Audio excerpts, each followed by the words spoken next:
Stock market ಕುಸಿದಾಗ ಚಿನ್ನದ ಬೆಲೆ ಸ್ಥಿರವಾಗಿರುತ್ತೆ. ರೂಪಾಯಿ ಮೌಲ್ಯ ಬಿದ್ದಾಗ ಚಿನ್ನದ ಬೆಲೆ ಹೆಚ್ಚಾಗುತ್ತೆ.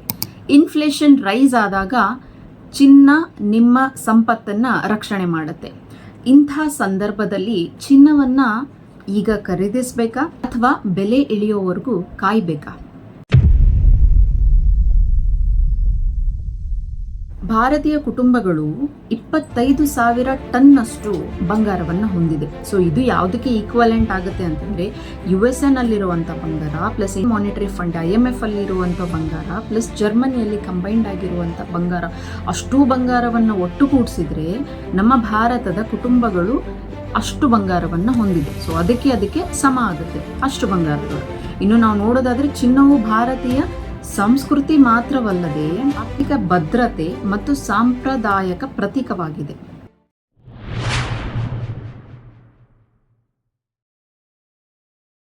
ಈ ವರ್ಷ ಬಂಗಾರದ ಬೆಲೆ ಏರಿಕೆ ಆಗಕ್ಕೆ ಪ್ರಮುಖ ಕಾರಣಗಳು ಏನು ಅಂತಂದರೆ, ಒಂದು ಸಲ ನಮ್ಮ ಸುತ್ತಮುತ್ತ ಅಬ್ಸರ್ವ್ ಮಾಡಿ ಏನು ಅಂದರೆ, ಒಂದು ಕಡೆ ರಷ್ಯಾ ಉಕ್ರೇನ್ ವಾರ್ ನಡೀತಾ ಇದೆ, ಇನ್ನೊಂದು ಕಡೆ middle East they are not in peace, ಇನ್ನೊಂದು ಕಡೆ ಇಂಡಿಯಾದ ರುಪಿ ಮೌಲ್ಯ ಡೇ ಬೈ ಡೇ ಇಳಿತಾ ಇದೆ, ಇನ್ನೂ ಒಂದು ಕಡೆ ನೋಡೋದಾದರೆ ಅಮೇರಿಕಾ ಚೈನಾ ಟ್ರೇಡ್ ವಾರ್ಸ್ ನಡೀತಾ ಇದೆ. ಸೊ ಇಷ್ಟೆಲ್ಲ ಮಾರ್ಕೆಟ್ ವಾಲಟೈಲ್ ಇದೆ, ಅಸ್ಥಿರತೆ ನೋಡ್ತಾ ಇದ್ದಾರೆ. ಜನಗಳಿಗೆ ಏನು ಅನಿಸುತ್ತೆ, ಗೌರ್ಮೆಂಟ್ ಮೇಲೆ ಕಾನ್ಫಿಡೆನ್ಸ್ ಕಡಿಮೆ ಆಗುತ್ತೆ, ಬ್ಯಾಂಕ್ಸ್ ಮೇಲೆ ಕಾನ್ಫಿಡೆನ್ಸ್ ಕಡಿಮೆ ಆಗುತ್ತೆ, ಇನ್ನು ಇಂಡಿಯನ್ ರುಪೀಸ್ ವ್ಯಾಲ್ಯೂನು it is going down.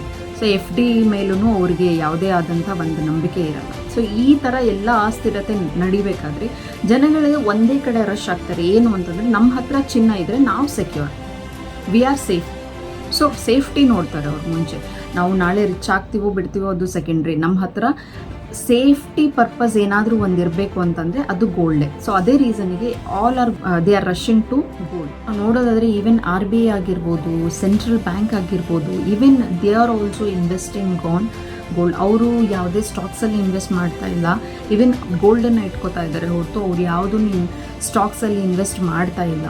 So ಅಂತ RBIನೇ ಆ ಥರ ಇರಬೇಕಾದ್ರೆ what about common people? So ಇನ್ನು ನಾವು ಈ ಚಾರ್ಟಿಗೆ ಬರೋದಾದರೆ ಇದರಲ್ಲಿ ಸ್ಟಾಕ್ಸ್ ನೋಡಿ. ಸ್ಟಾಕ್ಸಲ್ಲಿ ಹೋದರೆ ಇದರಲ್ಲಿ ಪ್ರಾಫಿಟ್ ಪಾಸಿಬಿಲಿಟಿ ಜಾಸ್ತಿ ಇರೋದ, ಬಟ್ ಮಾರ್ಕೆಟ್ ವಾಲಿಟಿಲಿಟಿ ಒಂದು ವೇಳೆ ಮಾರ್ಕೆಟ್ ಅಸ್ಥಿರತೆ ಇತ್ತು ಅಂತಂದರೆ ಅದು ತುಂಬ ರಿಸ್ಕ್ ಫ್ಯಾಕ್ಟರ್ ಆಗುತ್ತೆ. ಇನ್ನು ನಾವು ನೆಕ್ಸ್ಟ್ FD ನೋಡೋದಾದರೆ FDನಲ್ಲಿ ಸ್ಥಿರ ಆದಾಯ ಇರುತ್ತೆ, ಆದಾಯ ಅನ್ನೋದು ಸ್ಥಿರವಾಗಿ ಉಳಿಯುತ್ತೆ. ಬಟ್ ಇನ್ಫ್ಲೇಷನ್ ಬಂತು ಅಂತಂದರೆ ಅದರಲ್ಲಿ ನಮಗೆ ತೊಂದರೆ ಆಗೋ ಚಾನ್ಸಸ್ ಭಾಳ ಇರುತ್ತೆ. ಸೊ ಅದು ರಿಸ್ಕ್ ಫ್ಯಾಕ್ಟರ್ ಆಗುತ್ತೆ.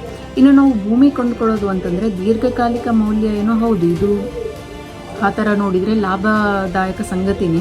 ಬಟ್ ಇದರಲ್ಲಿ ನಿಗದಿತ ಲಿಕ್ವಿಡಿಟಿ ಇಲ್ಲ ಅಂತಂದರೆ ಅದು ರಿಸ್ಕ್ ಫ್ಯಾಕ್ಟರ್ ಆಗುತ್ತೆ. ಇನ್ನು ನೆಕ್ಸ್ಟ್ ನಾವು ಗೋಲ್ಡ್ ಬರೋದಾದರೆ ಇದರಲ್ಲಿ ಮೌಲ್ಯ ಸ್ಥಿರವಾಗಿ ಉಳಿಯುತ್ತೆ, ಲಾಭ ಕಡಿಮೆ ಇರುತ್ತೆ, ಬಟ್ ರಿಸ್ಕ್ ಏನು ಅಂತಂದರೆ ರಿಸ್ಕ್ ಕಡಿಮೆ ಯಾವಾಗಲೂ. ಸೊ ಅದಕ್ಕೆ ಇಂಡಿಯನ್ ಸ್ಟೈಲಲ್ಲಿ ನಾವು ನೋಡೋದಾದರೆ, ಇಂಡಿಯನ್ ಪಂಚತಂತ್ರ ಸ್ಟೈಲ್ ನೋಡೋದಾದರೆ ಗೋಲ್ಡ್ ಈಸ್ ಸೇಫ್ ಅಂತ ಹೇಳ್ತೀವಿ ನಾವು ಯಾವಾಗಲೂ. ಆರ್ಥಿಕ ಅಸ್ಥಿರತೆ ಸಮಯದಲ್ಲಿ ಗೋಲ್ಡ್ ಸೇಫ್ ಅಂತ ನಾವು ಕನ್ಸಿಡರ್ ಮಾಡ್ತೀವಿ.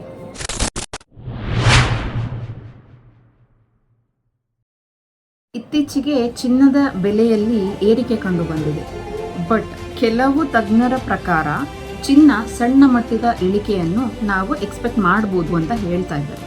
ಬಟ್ ದೀರ್ಘಕಾಲಿಕವಾಗಿ ನಾವು ನೋಡೋದಾದರೆ ಚಿನ್ನದ ಮೌಲ್ಯ ಏರಿಕೆ ಆಗುವ ಸಾಧ್ಯತೆಯೇ ಇದೆ. ಯಾಕೆ ಅಂತಂದರೆ ನೆಕ್ಸ್ಟು ಡಾಲರ್ ಸ್ಟ್ರಾಂಗ್ ಆಯಿತು ಅಂತಂದರೆ ಇದು ಫಾಲ್ಸ್ ಆಗುತ್ತೆ. ಇನ್ನು central banks they are buying less. In production ಈಗ ಸದ್ಯಕ್ಕೆ ಕಡಿಮೆ ಇದೆ. ಒಂದು ವೇಳೆ ಗೋಲ್ಡ್ ಪ್ರೊಡಕ್ಷನ್ ಇನ್ಕ್ರೀಸ್ ಆಯಿತು ಅಂತಂದರೆ ಆ ಟೈಮಲ್ಲಿನೂ ಗೋಲ್ಡ್ ರೇಟ್ ಕುಸಿಯುವಂಥ ಸಂಭವ ಇದೆ. ಈಗ ಸದ್ಯಕ್ಕೆ ಗೋಲ್ಡ್ ಪ್ರೊಡಕ್ಷನ್ ಕಡಿಮೆ ಇದ್ದು ಡಿಮ್ಯಾಂಡ್ ಜಾಸ್ತಿ ಇದೆ. ಸೊ ಆದ್ದರಿಂದ ಗೋಲ್ಡ್ ಪ್ರೈಸ್ ಈ ಥರ ಏರಿಕೆ ಆಗ್ತಿದೆ. ಮುಂದೆ ಗೋಲ್ಡ್ ಪ್ರೊಡಕ್ಷನ್ ಜಾಸ್ತಿ ಆಯಿತು ಅಂತಂದರೆ ಸೊ ಅವರ ಸಪ್ಲೈ ಜಾಸ್ತಿ ಆಗುತ್ತೆ, ಡಿಮ್ಯಾಂಡ್ ಕಡಿಮೆ ಆಗೋ ಚಾನ್ಸಸ್ ಇದೆ. ಸೊ ಡಿಮ್ಯಾಂಡ್ ಕಡಿಮೆ ಆದಾಗ ಈವನ್ ಪ್ರೈಸನ್ನು ಸೊ ಹೆಚ್ಚು ಕಡಿಮೆ ಆಗೋ ಚಾನ್ಸಸ್ ಇದೆ. So gold it is not about rich fast but never being poor again. I hope you understood it.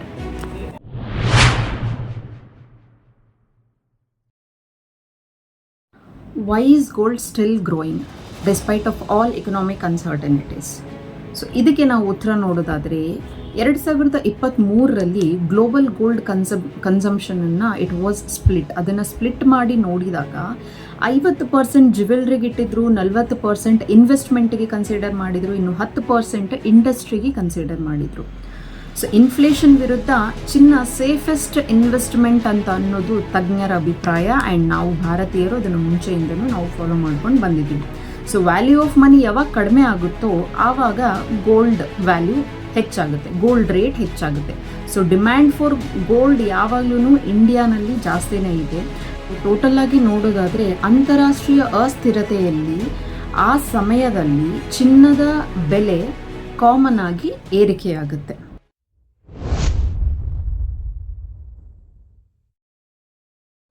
ನಮ್ಮ ಅಜ್ಜ ಅಜ್ಜಿಯರು ಯಾವತ್ತೂ ಬಿಸ್ನೆಸ್ ಸ್ಕೂಲಿಗೆ ಹೋಗಲಿಲ್ಲ, ಅಥವಾ ಅವರಿಗೆ ಸೆನ್ಸೆಕ್ಸ್ ಅನ್ನೋವಂಥ ಪಾಠ ಎಲ್ಲೂ ಅವ್ರು ಕಲೀಲಿಲ್ಲ. ಅವ್ರಿಗೆ ಯಾವಾಗಲೂ ಗೊತ್ತಿತ್ತು ಗೋಲ್ಡ್ ತುಂಬ ಸೇಫೆಸ್ಟ್ ಇನ್ವೆಸ್ಟ್ಮೆಂಟ್ ಅನ್ನೋದು ಮುಂಚೆಯಿಂದನೂ ಬಂದಿರೋ ಸಂಪ್ರದಾಯನೇ. ಸೊ ಎಲ್ಲ ಕೈ ಕೊಟ್ಟಾಗ ನಮಗೆ ಗೋಲ್ಡ್ ಕೈ ಹಿಡಿಯುತ್ತೆ ಅಂತ ಅನ್ನೋವಂಥದ್ದು ನಮ್ಮ ಇಂಡಿಯನ್ಸ್ ಮೈಂಡಲ್ಲಿ ಮುಂಚೆಯಿಂದನೂ ಸೆಟ್ ಆಗಿಬಿಟ್ಟಿದೆ.